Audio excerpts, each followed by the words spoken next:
Welcome once again to Lehto's Law. Here's Steve Lehto. The other day I did a video and I mentioned that a lot of people who ought to be licensed as car dealers aren't.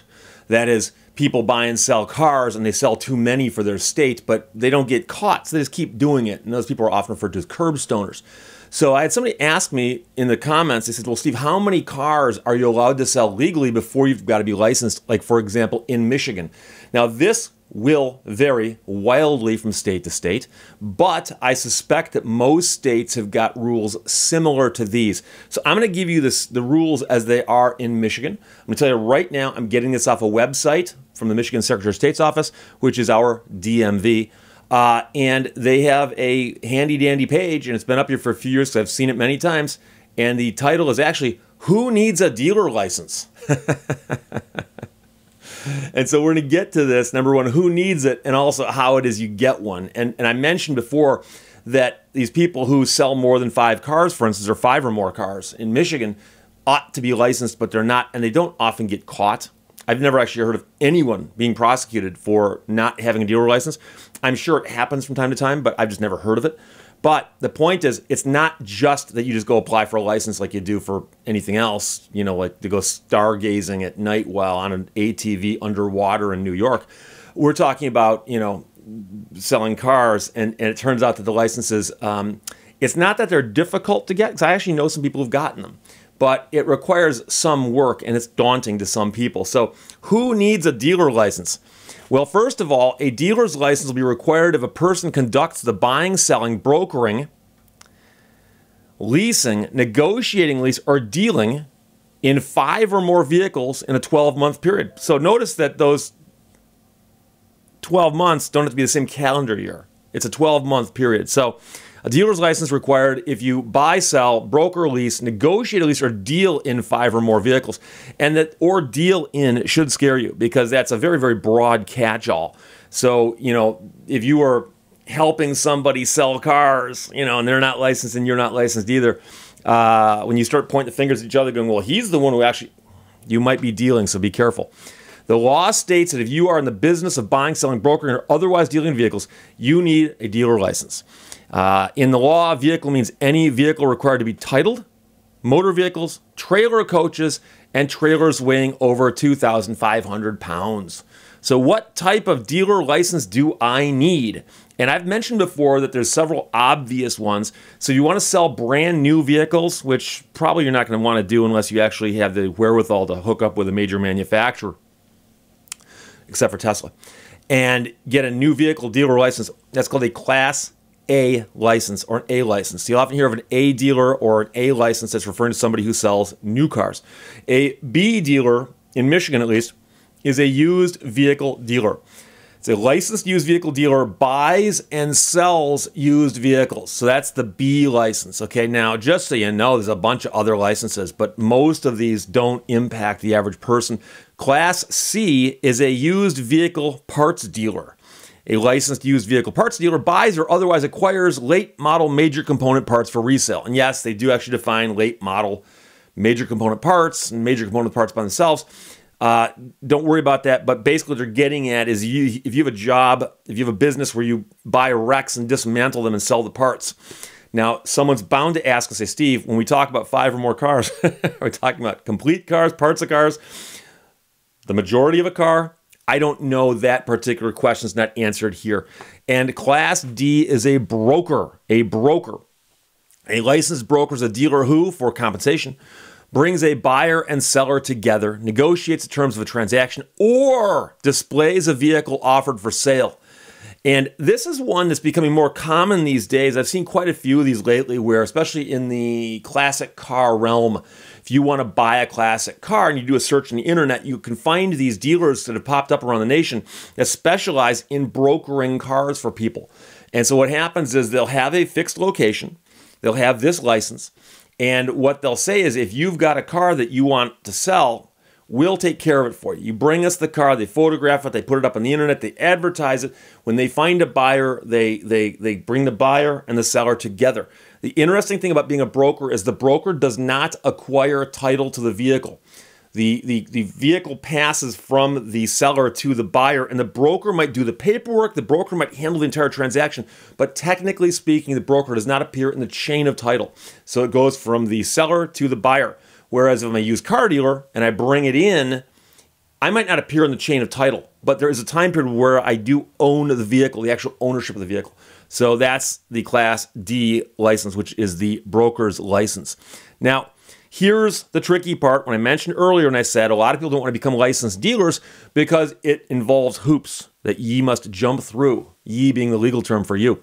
Not the letter, but the YOU pronoun. All dealers must complete an application, have an established place of business, obtain fingerprints through Identics, and provide copies of articles of incorporation or assumed name filing for the business. So you're going to get fingerprinted. It might not bother you. I've been fingerprinted before. I talked about that when I passed the Michigan bar. Part of that process had to be fingerprinted. But you're also going to have to, if you have a corporation, have articles of corporation or the assumed name, paperwork, things like that. But there's more.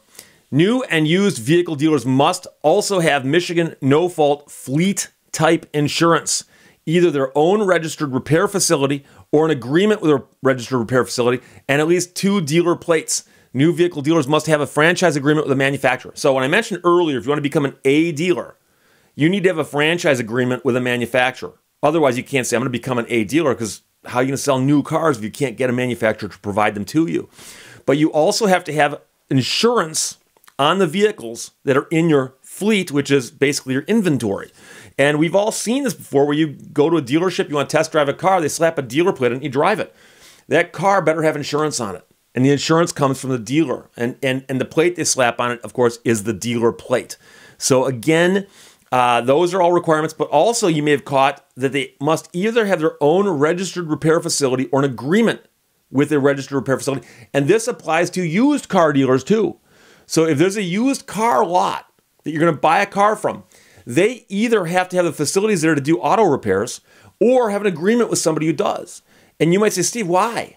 They're selling cars. They ain't necessarily fixing them. Well, I don't write the laws. I just tell you about them.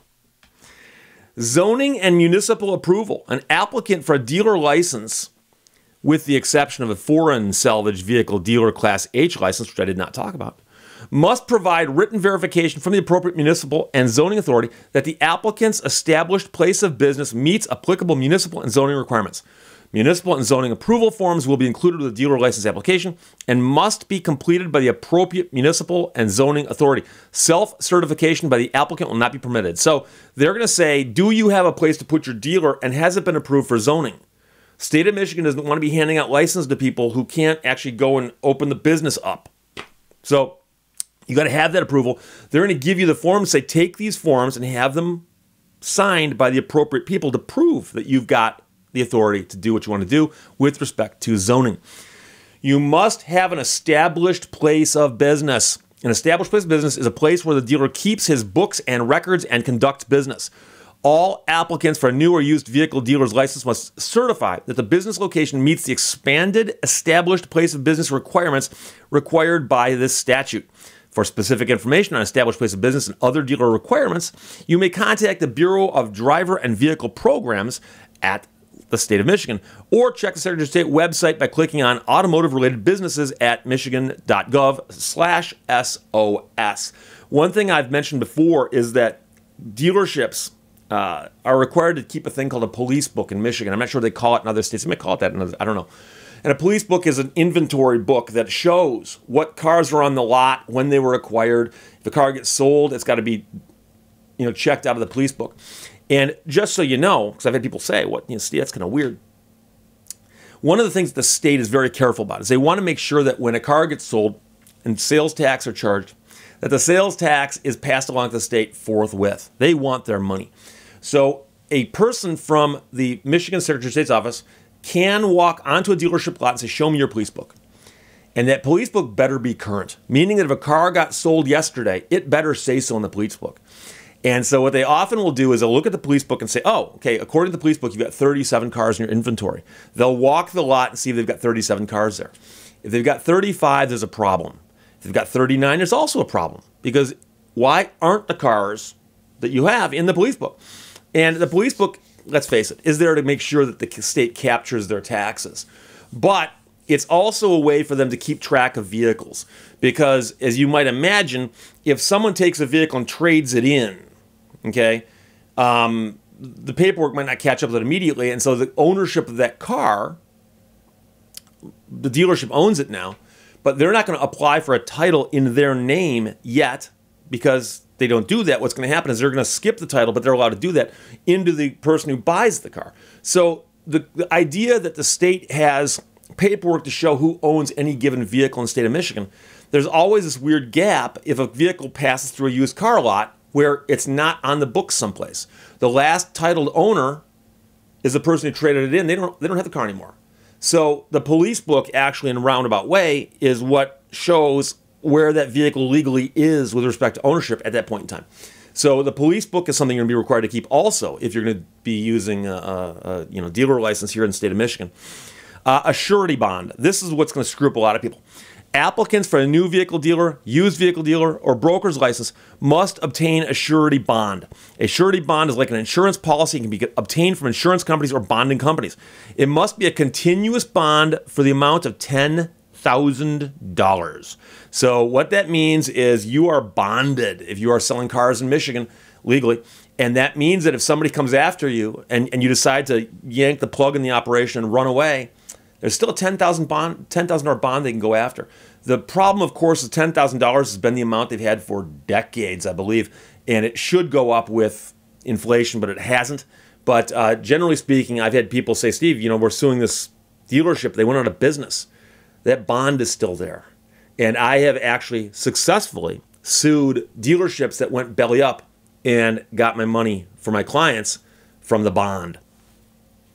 Michigan no-fault fleet insurance, I mentioned this above, you must have 2040-10 fleet type insurance indicating coverage for any vehicle or all owned vehicles. And the 2040-10 is the different coverages, how much, per loss, how much per person, blah, blah, blah. Those are the minimums. But you're required to have those so that if the vehicle that you own, but it's in your inventory to be sold, that you can, if necessary, make good on anything bad that happens because that vehicle was in an accident. And then, how much does it cost to get a dealer license? The license fee for Class C, Class H, and Class R dealers, didn't mention those earlier, is $160. All other licenses cost $75. Dealer plates are $10. I'm surprised those numbers are so low. Dealer plates are $10 each. But the licenses are $75 for the Class A or Class B licenses. So the dealer license cost is not prohibitive. The dealer plates are dime a dozen, figuratively speaking. But what's going to get you if you want to establish a car dealership in Michigan is there's a bunch of hoops you got to jump through. You got to post a bond. You're going to get fingerprints. Probably do a background check on you, all that stuff. Established place of business, zoned properly, police book, and so on. But, it can be done. But it is a very, very convoluted process. And like I said, it's primarily so the state can get their money when cars get sold. And on some level, of course, it's also because car dealerships are one of the primary things people complain about. So they are regulated. So they've got to be regulated for the state to do its job on some level. And, but the downside, of course, is there's a lot of places out there who sell more than enough cars, but aren't licensed because they don't want to go through the trouble. But that's the trouble you got to go through to become a licensed car dealer, at least in the state of Michigan. I'll put the link to the article in the description below. Questions or comments? Put those below. Otherwise, talk to you later. Bye-bye. Thank you for watching Lehto's Law.